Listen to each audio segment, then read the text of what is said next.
राधे राधे जी। आप सभी का स्वागत है मेरे चैनल के नए ब्लॉग में। आज मैं आपको सुनाने जा रही हूँ उत्पन्ना एकादशी का महात्म्य। पहले हम ये जानते हैं उत्पन्ना एकादशी का मतलब क्या है।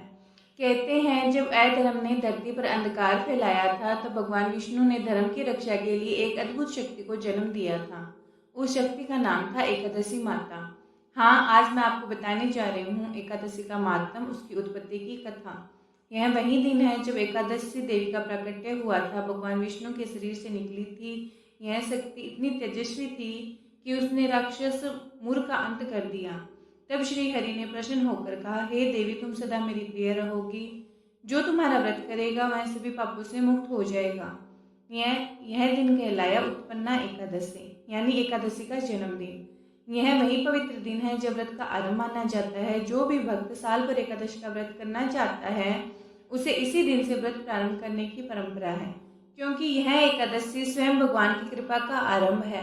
इस दिन उपवास, ध्यान और भजन करने से मन को शांति, तन को पवित्रता और जीवन में समृद्धि प्राप्त होती है। एकादशी माता की महिमा का वर्णन स्वयं श्री कृष्ण ने युधिष्ठिर को किया था।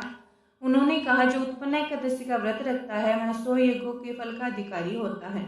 यह केवल उपवास नहीं, आत्मा का उत्थान है। यह केवल नियम नहीं, भगवान से मिलन की तैयारी है।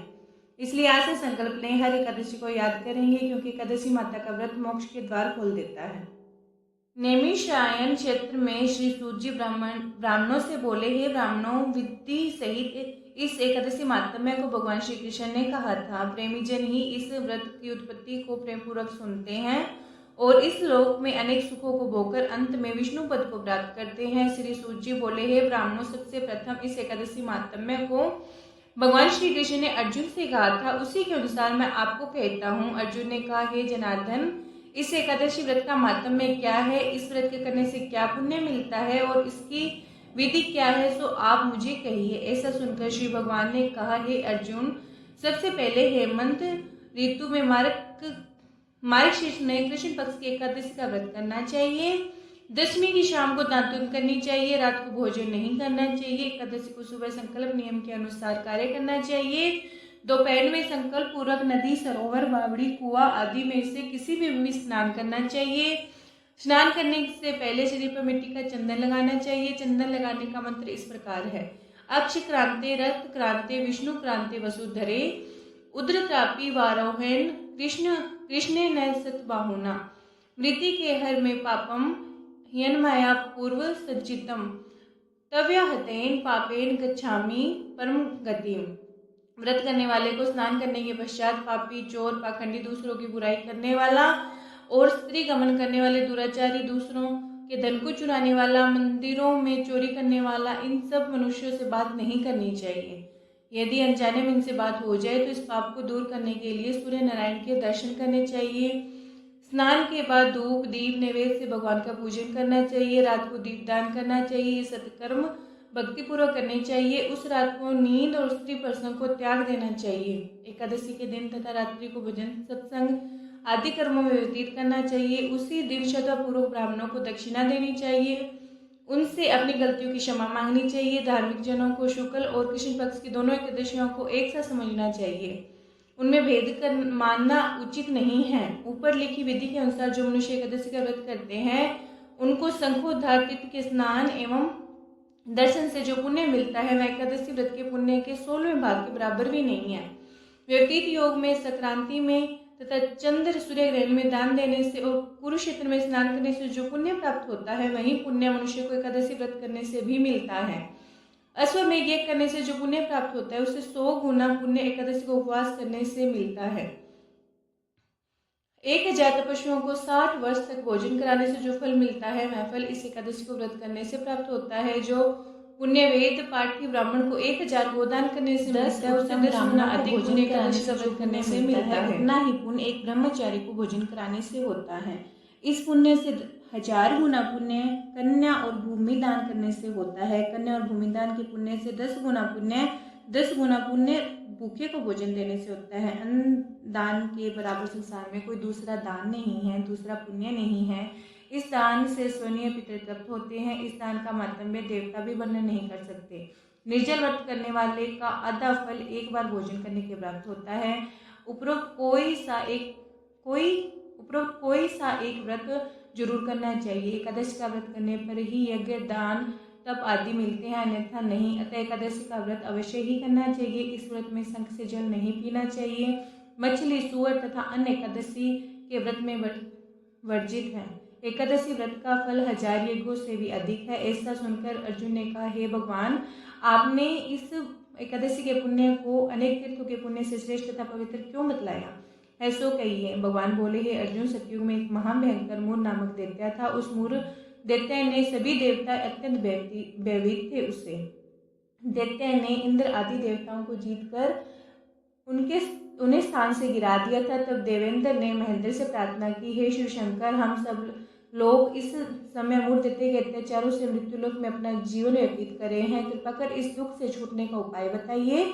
महादेव बोले, हे देवेंद्र, आप श्री विष्णु भगवान के पास जाइए। इंद्र तथा अन्य देवता क्षीर सागर, जहाँ पर भगवान विष्णु शेषशैया पर शयन कर रहे थे, वहां गए। देवताओं सहित इंद्र ने उनकी इस प्रकार स्तुति की, हे देवताओं के देवता और देवताओं द्वारा स्तुति करने योग्य आपको बारंबार प्रणाम है।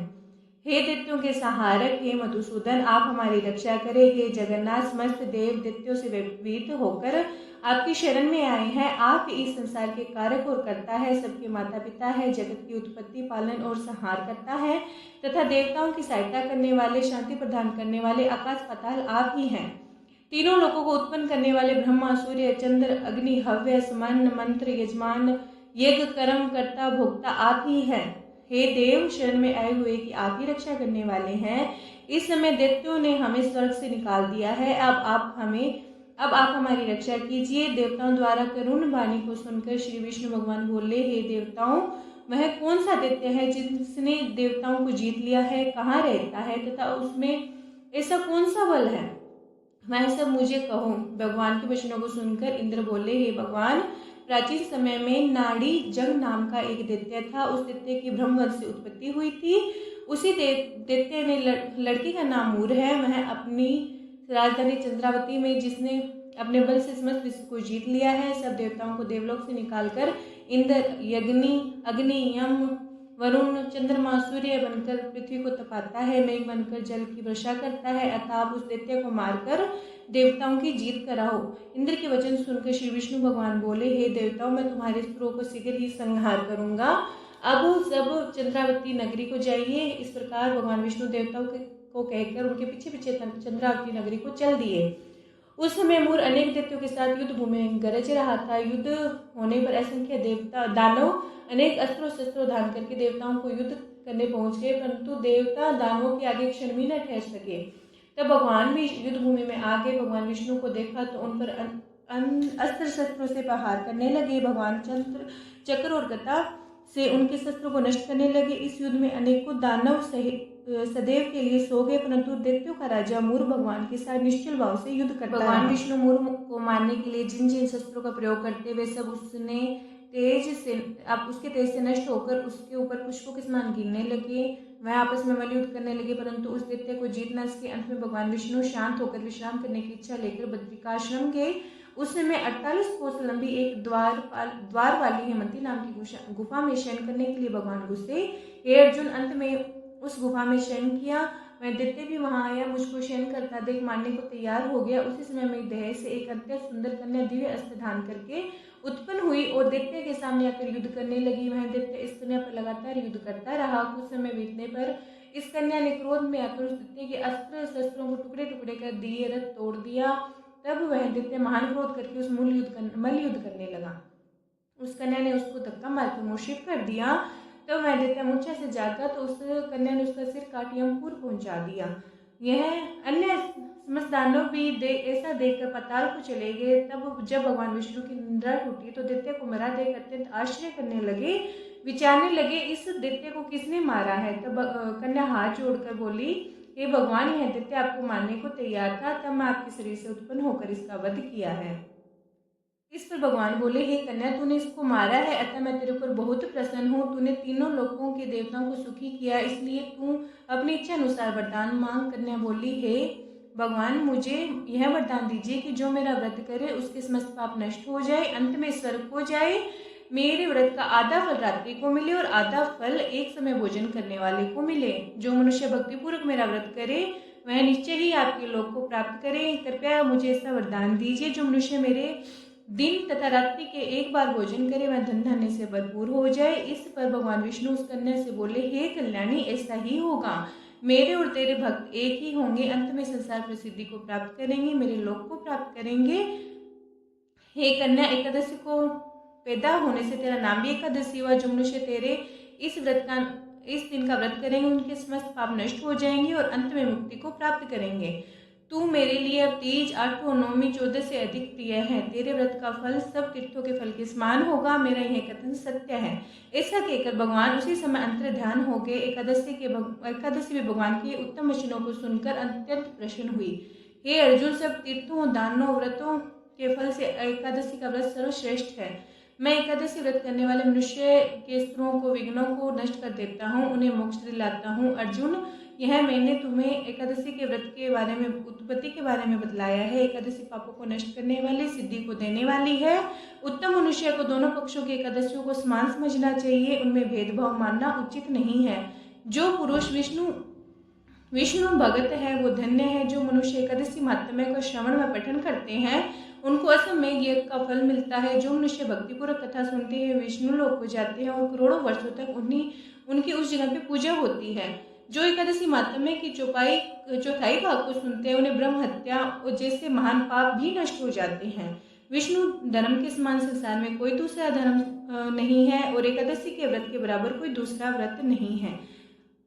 आपको मैंने एकादशी का महात्म्य सुनाया। आप मुझे बताना कि ये कैसा लगा। वीडियो को अंत तक देखना और वीडियो को ज़्यादा से ज़्यादा शेयर करना ताकि सभी लोग इसके महात्म्य को पढ़ और सुन पाए। और वीडियो को लाइक, कमेंट, शेयर करना, चैनल को सब्सक्राइब करना। जय श्री हरि।